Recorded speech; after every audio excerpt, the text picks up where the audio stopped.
The European debt crisis. Visualized.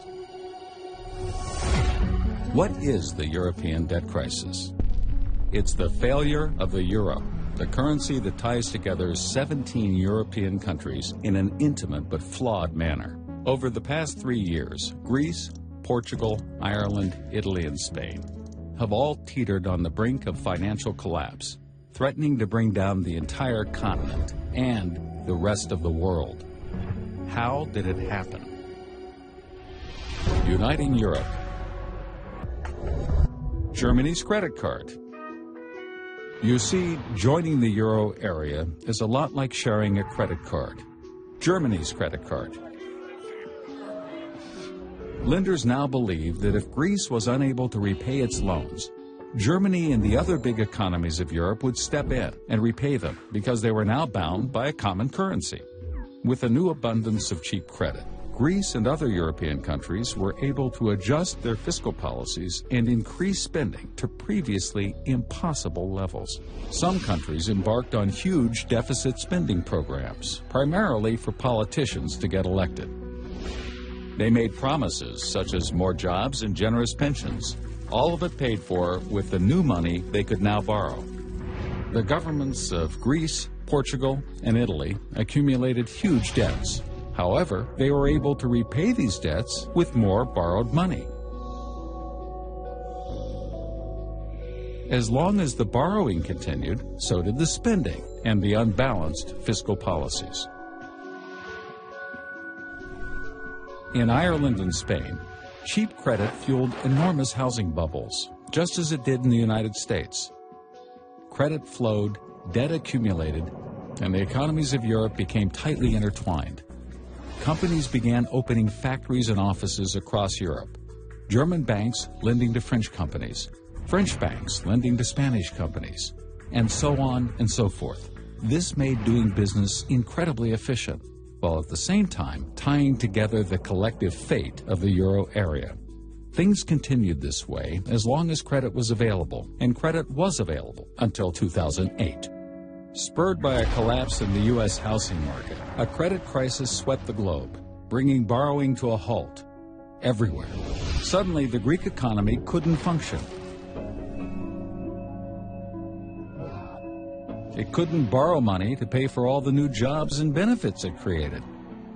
It couldn't borrow the new money it needed to pay its old debts. This was a problem for Greece, but because of the unified monetary policy, it was also a problem for all of Europe. Much of Europe had been on a spending spree and borrowed more money than it could ever repay. But the problem is somebody has to pick up the tab, or else every country in the euro area will suffer. Since the countries that ran up the bill couldn't repay, everyone looked to Germany. Austerity measures. As the biggest and strongest economy in Europe, Germany reluctantly agreed to help bail out the debtor countries. In other words, Germany agreed to repay the bill, but only if the debtor countries agreed to implement strict austerity measures to ensure that it would never happen again. First of all, nobody wants austerity. Austerity means cutting government spending, and since the government is by far the biggest spender in any economy, when the government cuts spending, it cuts the earnings of many of its citizens. People lose jobs, they get angry, they riot in the streets, and austerity also doesn't automatically balance a country's budget. You see, the government collects taxes based on people's earnings. So when earnings are reduced, the government collects less in taxes. They still can't pay down their debts. It's very financially responsible. Ever since the terrible hyperinflation the country experienced after World War I, it's been extremely inflation-averse and incredibly careful about spending and borrowing. In general, Germans work hard, expect little in the line of state benefits, and meticulously pay all of their taxes. Many Greeks, on the other hand, enjoy generous state benefits and don't pay taxes. Greece has a terrible problem. It has never collected the majority of the taxes it imposes on its citizens. And it's always been this way. Joining the euro just amplified it. The German view is that doesn't work. If you want our money, you need our morals. As the debtor countries headed towards default, the whole continent of Europe was in danger.